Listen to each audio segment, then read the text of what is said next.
ഇടതുപക്ഷ രാഷ്ട്രീയത്തിന്റെ ഏറ്റവും തലമുതിർന്ന നേതാവും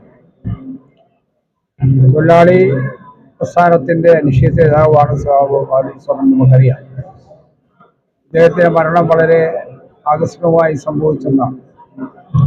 മരണം ഒരു യാഥാർത്ഥ്യമാണെങ്കിലും ആകസ്മികമായി ഉണ്ടാകുന്ന മരണങ്ങൾ നമ്മളെല്ലാം വേദനയിലും ദുഃഖത്തിലാഴ്ത്തും എന്നുള്ള യാഥാർത്ഥ്യമാണ്.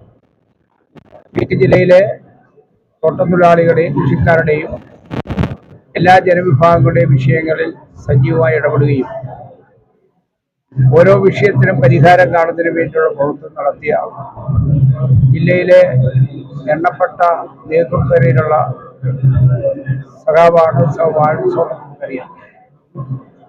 ട്രേഡ് യൂണിയൻ നേതാവ് തൊഴിലാളികളെ സംഘടിപ്പിക്കുന്ന കാര്യത്തിൽ പാർലമെന്ററി രംഗത്ത് ചുമതല ഏറ്റെടുക്കുമ്പോഴും ആ ചുമതല നിർവഹിക്കുന്നതിന് വേണ്ടിയുള്ള സാധാരണ പരിശ്രമം നടത്തി.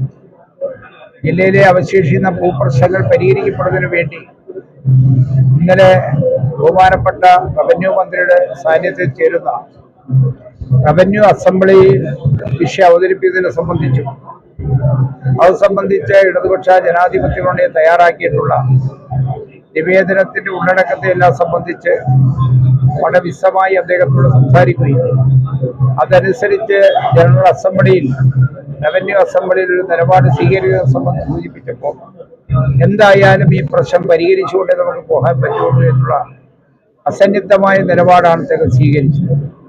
ഞാൻ മനസ്സിലാക്കുന്നത് ഇന്നലെ അദ്ദേഹം റവന്യൂ അസംബ്ലിയിൽ ഇടുക്കി ജില്ലയിലെ ജനങ്ങളുടെ വികാരങ്ങളെ പൂർണ്ണമായി ഉൾക്കൊണ്ടുകൊണ്ടുള്ള ചർച്ചയിൽ പങ്കെടുക്കുകയും ഞാൻ മരണപ്പെട്ടാലും എൻ്റെ മക്കളുടെ കാലത്ത് പോലും ഇത് തീരുപോയി എന്ന് എനിക്ക് പ്രതീക്ഷയില്ല എന്ന രൂപത്തിൽ വളരെ കർക്കശമായ നിലപാടാണ് പറഞ്ഞത്. അത് സംബന്ധിച്ച് റവന്യൂ മന്ത്രി വളരെ പോസിറ്റീവായ നിലപാടാണ് സ്വീകരിച്ചത്. അപ്പൊ സ്വാഭാവികമായും തന്റെ അവസാനത്തെ ശബ്ദവും ഇടുക്കി ജില്ലയിലെ സാധാരണക്കാരായ ജനങ്ങൾക്ക് വേണ്ടി ഉയർത്തിയതിനു ശേഷമാണ് അദ്ദേഹം കാലയവനികയ്ക്കുള്ളിൽ മറഞ്ഞത് എന്ന് നമ്മളെല്ലാം വേദനിപ്പിക്കുന്ന ഓർമ്മപ്പെടുത്തുന്ന സംഭവങ്ങളാണ്.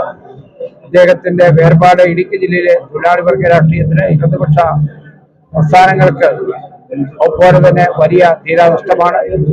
അദ്ദേഹത്തിന്റെ കുടുംബാംഗങ്ങളോടും അതിനോടൊപ്പം തന്നെ CPI പാർട്ടിക്കുണ്ടായിട്ടുള്ള അദ്ദേഹത്തിന്റെ ദേഹയുഗത്തിലുള്ള നഷ്ടത്തിൽ ആ പാർട്ടിയുടെ പ്രവർത്തകന്മാരോടെല്ലാം CPM ഇടുക്കി ജില്ലാ കമ്മിറ്റിക്കുള്ള അകമായ ദുഃഖവും അനുശോചനയും.